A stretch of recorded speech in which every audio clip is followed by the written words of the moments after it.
இந்திய வரலாறு, உலக வரலாறுல கிறிஸ்துமஸ் அன்னைக்கோ, ரம்ஜான் அன்னைக்கோ, தீபாவளி அன்னைக்கோ, பொங்கல் அன்னைக்கோ எந்த கட்சி மாநாடு, ஊர்வலம், உண்ணாவிரதம் வச்சதாக வரலாறே இல்லை. அடிப்படை அரசியல் அறிவே இல்லாதவர்கள் தான் விஜயும் புஷி ஆனந்தும்.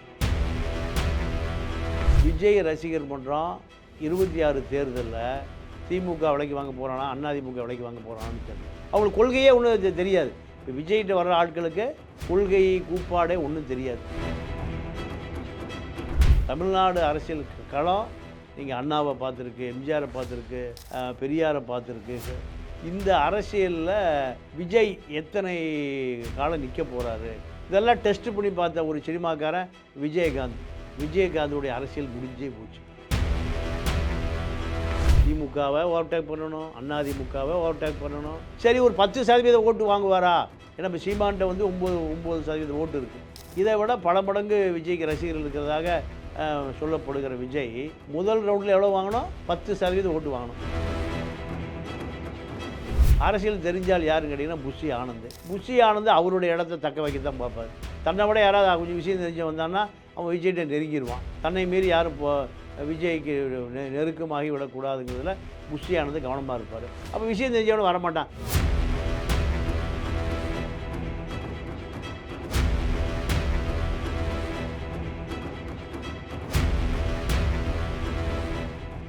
ஹாய் வியூவர்ஸ், நான் உங்கள் ராசியா ஜுலேட்டா. Welcome to trending Tamil. இன்றைக்கி நம்ம சினிமா உலகத்தில் ரீசன்ட் டைமில் நிறைய அப்டேட்ஸ் வந்திருக்கு.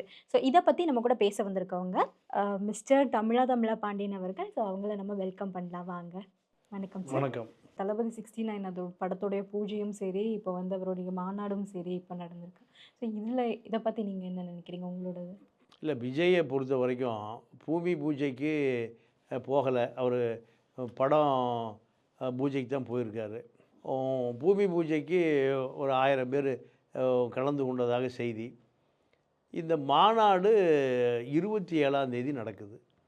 31ஆம் தேதி தீபாவளி. நீங்கள் ஜோதிடர் எழுதி கொடுத்தது 27ஆம் தேதி நடத்துன்னு. அந்த ஜோதிடர் 31ஆம் தேதி நடத்த சொல்லியிருந்தோன்னு நல்லா இருந்திருக்கும். தீபாவளி அன்னைக்கு, ஆமாம், தீபாவளி அன்னைக்கு போக்குவரத்து, குழந்தை குட்டிக்கு பெண்கள் வீட்டில் அம்மா அப்பா எல்லாம் பச்சனை பண்ணுவான், குழந்தை குட்டிகளை ட்ரெஸ் எடுத்து கொடுப்பான், இதெல்லாம் தூக்கி போட்டு விஜய் மாநாட்டுக்கு வந்துடுன்னு புஷி ஆனந்த் சொல்கிறார். போனஸை வாங்காத முதலாளியை விரட்டி விட்டு நேராக எங்கே வந்துரு, விக்கிரவாண்டி வந்துருங்கிறார். இதுதான் இவர்களுடைய அரசியல் அடிப்படை அறிவு. இப்போ இவர் வந்து ஒரு நல்ல ஒரு அந்த கட்சிக்கு ஏற்றவர் தானா புஷியானந்த்ங்கிறவர்? புஷி ஆனந்தர் பாண்டிச்சேரியில் ஒரு சுயேட்சை எம்எல்ஏ. இவர் இப்போ பிஜேபி கூட்டணியோடு ஆட்சி ஆண்டு கொண்டு இருக்கிற பாண்டிச்சேரி ரங்கசாமிக்கு நெருக்கமானவர். இவருக்கு அடிப்படை தமிழ்நாடு அரசியல் கட்டுமானம் அவருக்கு தெரியாது. பாண்டிச்சேரியில் ஒரு கவுன்சிலர் அங்கே எம்எல்ஏ, 5000 ஓட்டு வாங்கினா ஒரு எம்எல்ஏ ஆகிடலாம். இதுதான் அவருடைய அரசியல் அனுபவம். தமிழ்நாடு அரசியல் களம் அப்படி இல்லை. தமிழ்நாடு அரசியல் களம் நீங்கள் அண்ணாவை பார்த்துருக்கு, எம்ஜிஆரை பார்த்துருக்கு, பெரியாரை பார்த்துருக்கு. இப்போது அரசியல் ராமதாஸ், திருமாவளவன், இப்படி அரசியல். இந்த அரசியலில் விஜய் எத்தனை காலம் நிற்க போகிறாரு, இது எப்படி ஓட்டாக மாறும், எத்தனை எம்எல்ஏக்கள் வர போகிறாங்க, எத்தனை எம்பி வர போகிறாங்க, எத்தனை கவுன்சிலர், ஒன்றியம், நகரம், இதெல்லாம் டெஸ்ட் பண்ணி பார்த்த ஒரு சினிமாக்காரன் விஜயகாந்த். விஜயகாந்தோடைய அரசியல் முடிஞ்சே போச்சு. 1% கூட, இப்போ 1.5% கூட ஓட்டு இல்லை. பெரிய விஜய் தான் விஜயகாந்த். அவர் சின்ன விஜய், அவர் பெரிய விஜய். 29 எம்எல்ஏ, பிரதான எதிர்க்கட்சி தலைவர். இவ்வளவு அதிகாரம் மிக்க ஒரு பெரிய பதவிக்கு வந்தவர். அவர் என்றைக்கு கோமாவுக்கு போனவரை கட்சியும் கோமாவுக்கு போயிடுச்சு. இப்போது விஜய் இதெல்லாம் மீட்டு வரணும். திமுகவை ஓவர்டேக் பண்ணணும், அதிமுகவை ஓவர்டேக் பண்ணணும். இதை தாண்டி கம்யூனிஸ்டுகள் இருக்காங்க, வைகோ இருக்கார், திருமாவளவன் இருக்கார், சீமான் இருக்கார். 9% ஓட்டு. இதே விஜயுடைய ஃபார்முலா தான்.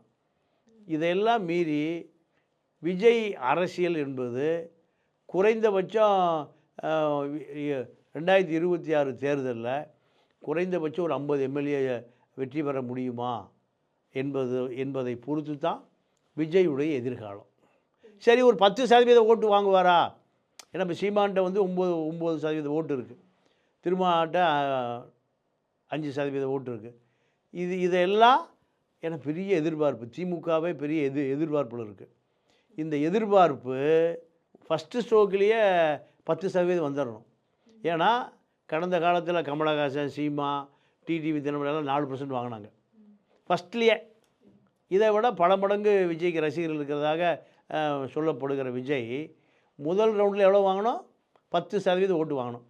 அப்படி 10% ஓட்டு வாங்கினா தான் விஜய் கட்சி தாக்கு பிடிக்கும். விஜய் கட்சியில் ஒன்றியம், நகரம், மாவட்டம், வட்டம்னு வருவாங்க. ஆனால் விஜய் கட்சியில் இப்போ மாவட்ட செயலாளர்கள் யாருன்னு இப்போ தெரியல.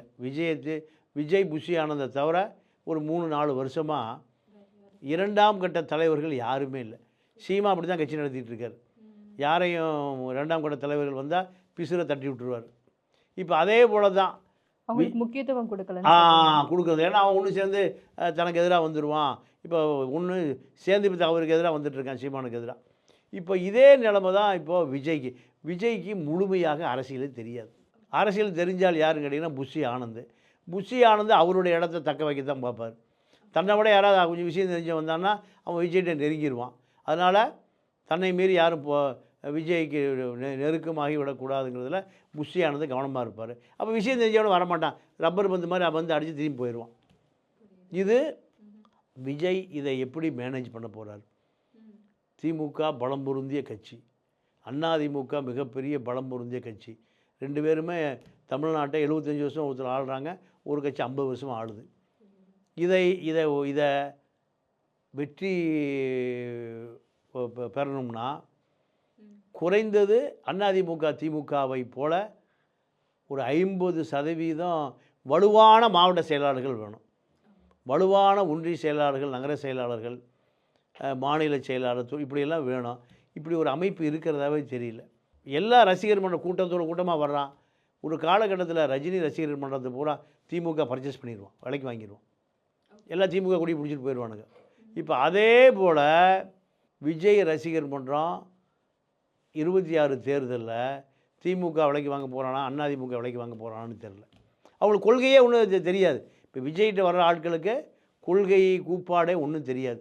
சீமாங்கிட்ட இருக்கிற எல்லாருக்குமே ஈழ போராட்டத்தோடைய தாக்கம், மேதகு தேசிய தலைவர் பிரபாகரனுடைய தாக்கம், அவன் தெளிவாக இருப்பான். சீமான்கிட்ட வர்ற ஆட்கள், விஜய்கிட்ட வர்ற ஆட்கள் பூராமே சினிமா, அவனுக்கு கொள்கையே தெரியாது, அவனுக்கு எந்த அடிப்படை விஷயமும் தெரியாது.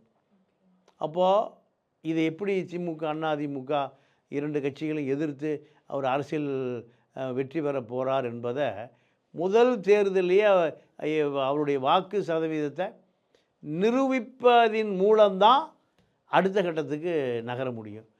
இல்லை ஆரம்பித்த இடத்துலையே நிற்க வேண்டியது தான். அதுக்காக ஏதாவது அவங்க பண்ணணும்னு நீங்கள் நினைக்கிறீங்களா? அவங்க வெற்றி பண்ணுறதுக்கு ஏதாவது ஒரு வழிமுறை இருக்குது அப்படிங்கிற வழிமுறை அவங்க தான் தேடணும்.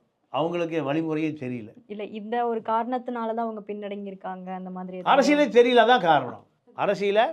நீ அரசியல் தெரிஞ்ச தீபாவளிக்கு 2 நாளைக்கு முன்னாடி வேணால் மாநாடு வைப்பானா? இந்திய வரலாறு, உலக வரலாறில் கிறிஸ்துமஸ் அன்னைக்கோ, ரம்ஜான் அன்னைக்கோ, தீபாவளி அன்னைக்கோ, பொங்கல் அன்னைக்கோ எந்த கட்சி மாநாடு ஊர்வலம் உண்ணாவிரதம் வச்சதாக வரலாறே இல்லை. அப்போ இவங்களுக்கு அரசியலே தெரியாது. சூசிகார் எதை குறித்து கொடுக்குறானோ, மந்திரவாதி எதை குறித்து கொடுக்குறானோ, மேபி அதில் வேறு ஏதாவது காரணங்கள் இருந்திருக்கு. இது என்ன காரணம்? தீபாவளிக்கு 2 நாளைக்கு முன்னாடி மாநாடு வைக்கிற என்ன காரணம் இருக்க போகுது? என்ன வருதுன்னு தெரியல. அரசியலே தெரியலன்னு அர்த்தம். அடிப்படை அரசியல் அறிவே இல்லாதவர்கள் தான் விஜயும் புஷி ஆனந்தும். அதனால் தீபாவளிக்கு 2 நாட்களுக்கு முன்பு பெரிய சென்னையிலேருந்து 20 லட்சம் பேர் தென் தமிழ்நாட்டுக்கு போவான். எவ்வளோ பேர்? 20 லட்சம் பேர் போவான். வண்டி, வாகனம், காருன்னு. இதில் எப்படி 700 1400 கிலோமீட்டர் கன்னியாகுமரியிலேருந்து ஒரு விஜய் ரசிகர் மன்றம் வேன் எடுத்துகிட்டு வரான்னா அவன் 700 கிலோமீட்டர் வரணும். வரும்போதும் டிராஃபிக்காக இருக்கும், போகும்போதும் டிராஃபிக்காக இருக்கும். 700 1400 கிலோமீட்டர் கிடக்கிறதுக்கு எப்படியும் 2 நாள் ஆயிரும். அப்போது இப்படியெல்லாம் நடைமுறை சிக்கல் இருக்குன்னு விஷயம் விஜய்க்கும் தெரியாது. கேரவன் அரசியல்வாதிகளுக்கு என்ன தெரிய போகுது? கேரவன் அரசியல்வாதியை சொல்லி தேதியை மாற்றக்கூடிய அளவுக்கு புஷி ஆனந்துக்கும் அதிகாரம் இல்லை, வலுவும் இல்லை. 2 பேருக்கு நடுவில் சோசிகாரன் சொல்கிறது தான். சோசிகாரன் தீபாவளி அன்னைக்கு குறித்து கொடுத்துருந்தான்னா இன்னும் சிறப்பாக அந்த கட்சி வளர்ந்துருக்கும். அதோட கட்சி ஊற்றி மூடி இருக்கும். பார்க்கலாம். சீக்கிரம் வந்து ஆ. அது நடக்கும்போது நமக்குமே தெரியும் எந்த அளவுக்கு ம். அதில சிக்கல்கள் வந்துருதோ, நீங்க சொன்ன மாதிரி அந்த சிக்கல்கள்லாம் இருக்குதா இல்லைங்கிறது கொஞ்சம் நாட்கள்ல நமக்கே தெரிஞ்சிடும்.